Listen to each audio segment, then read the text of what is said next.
Hello everybody and welcome to Amphlett Reviews, back with another Hong Kong content review, diving into a double bill for you guys, this time for the return of the 36 Chamber movie and the disciples of the 36 Chambers, two movies back to back that I watched quite recently after watching the fantastic and phenomenal first entry on the Shawscope Vol.2 box set, which I thought was absolutely brilliant. I can see why it's a staple film in terms of Shawscope movies, and just an all-round great martial arts film that is definitely a signature film for everyone to check out for sure. I had quite high expectations going into the sequels. I don't know why I did. However, there's some interesting things to talk about in these two sequels, which I think is relevant to kind of do as a double bill and to kind of discuss with you guys and to see what you guys think. So let's dive into Returns and the Disciples of the 36 Chambers of Shaolin. I came to see you, sir. I want to be one of your pupils.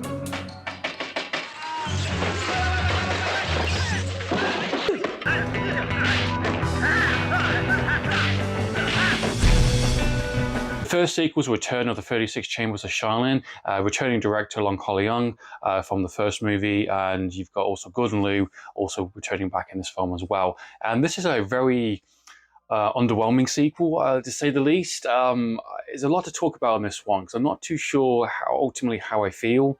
I've got an opinion, and I'm curious to see what you guys think of it as well. This is not a traditional sequel. This is more of a loose spin-off. It's set in the world of the 36 Chamber movies, where the first movie ended on a pretty high note in terms of this character going through complete transformation. He has managed to kind of defeat the bad guys, and he has opened up this new kind of chamber due to his high status and his determination, his willpower to basically allow laymen, kind of the local kind of folks in various kind of villages and towns to basically learn kind of martial arts and to not be bullied by the kind of the dynasty that was going on during that time. And you know, both or all three of these films actually talk about the kind of the imperialism kind of dynasty that was going on during that time in terms of bullying tactics, the ideas of the higher class, obviously knowing martial arts could actually basically give you a smackdown, give you essentially being a bully to the kind of the workforce and to the kind of the local people, and essentially obey, do as you're told, or else you're going to get basically a beating essentially. And you know, the ideas of that first movie was to give something back to that community. And these two movies essentially, and this one especially, are kind of more looser sequels kind of thing. They're more extra entries. You know, you don't really need to have them, but they're there if you want to watch them. And this first one, Return of the 36 Chambers of Shaolin, is essentially a loose spin-off that's set in the world of the 36 Chamber movies. Essentially, you've got a returning director, you got the returning Gordon Liu. However, this time around, he's not playing the kind of the master that he was in the first one. He's playing an imposter monk. You know, he's still got the kind of the same look. However, he's playing a more comedic role. This film is more of a comedy, more lighthearted and more goofy ultimately than I expected going into it. It's just quite a bit of a tonal whiplash after the first one being such a very dark kind of, you know, thriller, you know, very kind of serious, but also had moments of triumph kind of thing. It's like it's badass as fuck. It's great. The first act of this film is essentially establishing the kind of the story and the kind of the characters and the kind of the scenarios you're going to get involved in this one in terms of the workforce, basically working up this kind of dye kind of mill, basically being cut their wages by 3% by this kind of imperial kind of dynasty that's coming in, taking over, basically saying, do as you're told, I'm going to give you a smackdown, I'm going to give you a beating, I'm going to break your legs if you leave, if you strike, I will basically hurt you if you don't comply to my rules. And that's essentially what the film is. Typical kind of Hong Kong movies, you know, I'm here to take over, I'm here to tell you what to do, and if you don't obey, then I will kill you or hurt you or intimidate you, etc., etc. And essentially, you've got this kind of workforce essentially in kind of dire need because they're basically, you know, losing 3% now. They could lose 4%, 5%, 8% down the line. They are working on the breadline to basically work hard every day and, you know, not getting enough money to kind of support themselves or their families in return. And through this, you got this kind of comedic, kind of goofy kind of nature that the film goes for. You know, some of it works, some of it doesn't. It's kind of left to you as an audience member to decide.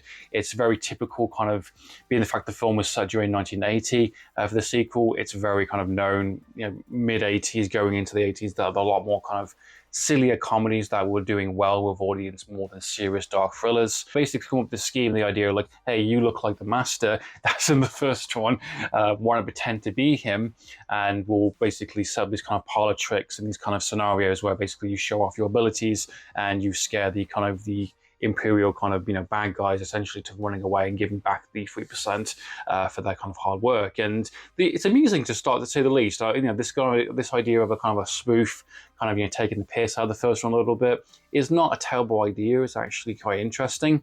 And for the first portion, it actually works surprisingly well. I wouldn't say every single comedy bit was landing, but I was intrigued to see where the film would go, because of obviously the idea of this character, this impersonator monk, doesn't know any kind of Shaolin, martial arts, and he's just kind of going off this workforce, basically throwing themselves around kind of thing, and these cheap kind of politics of the doors closing, demonstrating his powers, demonstrating his unbeatable kind of skill sets, and having that kind of intimidation and fear just from the name and kind of the look of him alone, which is quite a cool idea for like a taking the piss kind of thing.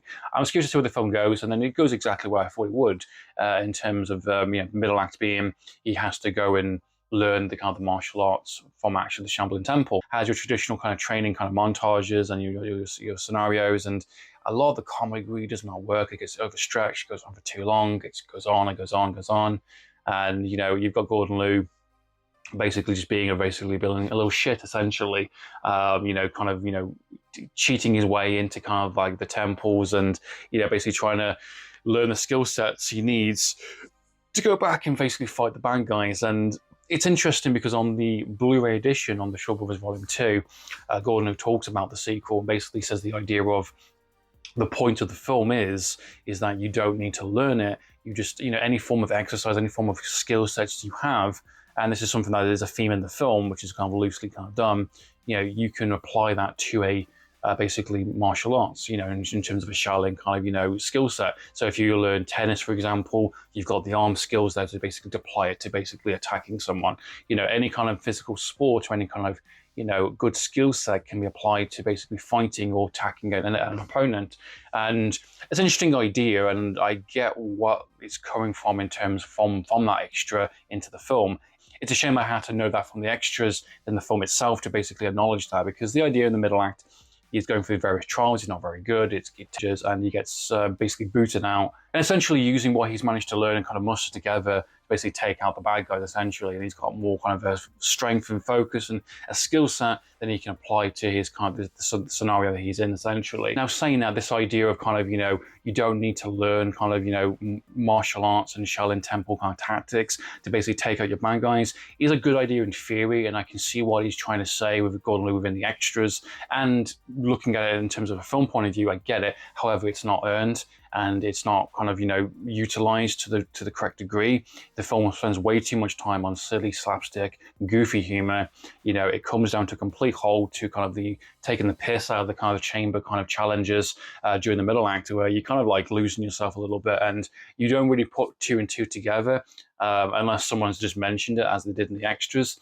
While the third act of the film is actually pretty badass and the best part of the entire film in terms of fantastic action set moments, the action choreography is really kind of brilliant. It's really, really cool, really badass.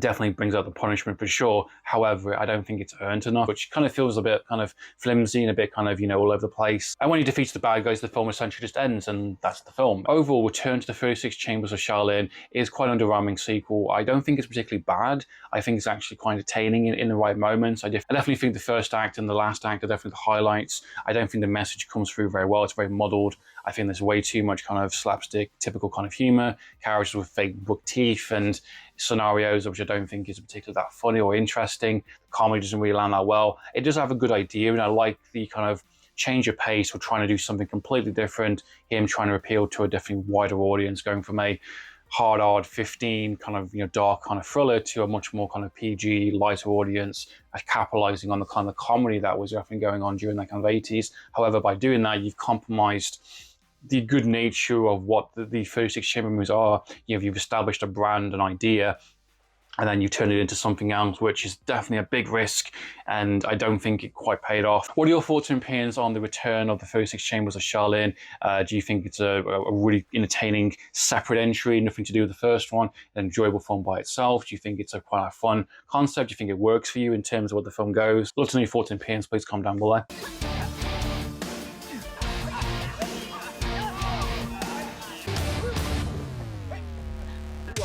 student here. You have to obey our rules.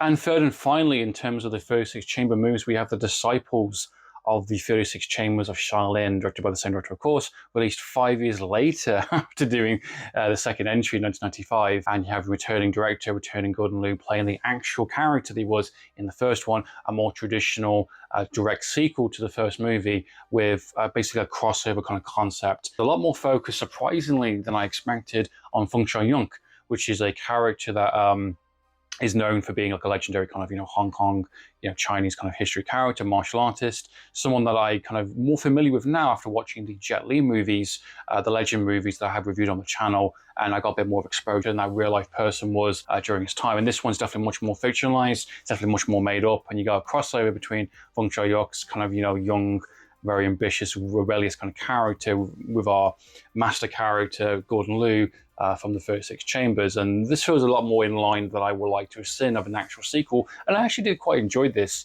for the most part. I think it's a pretty solid entry. Not the best film ever, but a pretty entertaining one to say the least. This one essentially is having the best of both worlds, having your dark, serious kind of subject matter, political kind of story, while having some of the comedy elements around Feng Shui-yong's character, but nowhere near as kind of slapstick or comedic or goofy, but a lot more kind of traditional kind of Hong Kong movies, more in the line of kind of like Drunken Master with Jackie Chan and some of the Jet Li films. Just a character that's a bit kind of, outspoken, cocky, getting himself into trouble, a bit kind of silly in terms of some of his actions, but the story and the characters around him are very much serious. And when it gets a bit darker in places, the film changes its kind of tone to the right appropriate nature. So it has a bit more of a traditional kind of comedy through various kind of scenarios and things that do play out in terms of the political agenda of the film. Basically, Feng Shui-yong and his family and his clan basically get into a lot of hot water and a lot of trouble and have to kind of take refuge and basically hide them on the Shaolin temple, essentially. And this comes into the kind of the master versus the pupil kind of dynamic, where he's basically being silly and goofy and mocking the kind of the chambers, where Gordon Liu's character is very much the character he was in the first one, someone who is very stoic, someone's very kind of precise, someone who sees great potential in him and basically needs to iron out his kind of rough patches, essentially. And that's where the film kind of plays upon. And you got some great production value, you got some great kind of action scenarios, which I think is really good. The action is really fantastic in terms of the hand-to-hand combat. The kind of the look of the film is really well done. The actual political kind of back and forth is actually quite interesting. It definitely goes through a lot. And it's definitely a lot to keep up with, but it's actually quite entertaining to see where it goes. I like the kind of the second and third act, with the middle act being the traditional kind of learning the kind of the training and having the different kind of chambers. And but however, it's a lot more, it's paced a lot better. The comedy and the action and the scenarios are a lot more interesting than I found in the second entry. To get through, especially the kind of the third act of the film, where all hell breaks loose and everyone gets a bit of a kick down, showdown fight scene, which is great, and lessons are learned, betrayals happen, and it's traditional kind of Hong Kong kind of scenarios that do play out as usual. Definitely much more in line of the first movie, but nowhere near as the excellence and the kind of the staple of the first film, which is a bit of a shame. So what are your thoughts and opinions on the sequel entries, Return and Disciples? Look on your thoughts and opinions, guys. Please comment down below. Which is your favorite movie out of the two? What are your thoughts and opinions on the direction of the kind of these two loose kind of sequel entries? Were they necessary? Did they actually add anything to you in terms of a viewing point? Or are they just kind of fun little side movies that you can enjoy separately by themselves? Let us know your thoughts and opinions. And it's been pretty fun checking out this kind of little trilogy on the Shawscope Vol.2 box set. Hopefully we'll check out some great entries from the director very soon, and more Gordon Liu movies yet still to come. So meantime, guys, I'm Amphlett Reviews, signing out.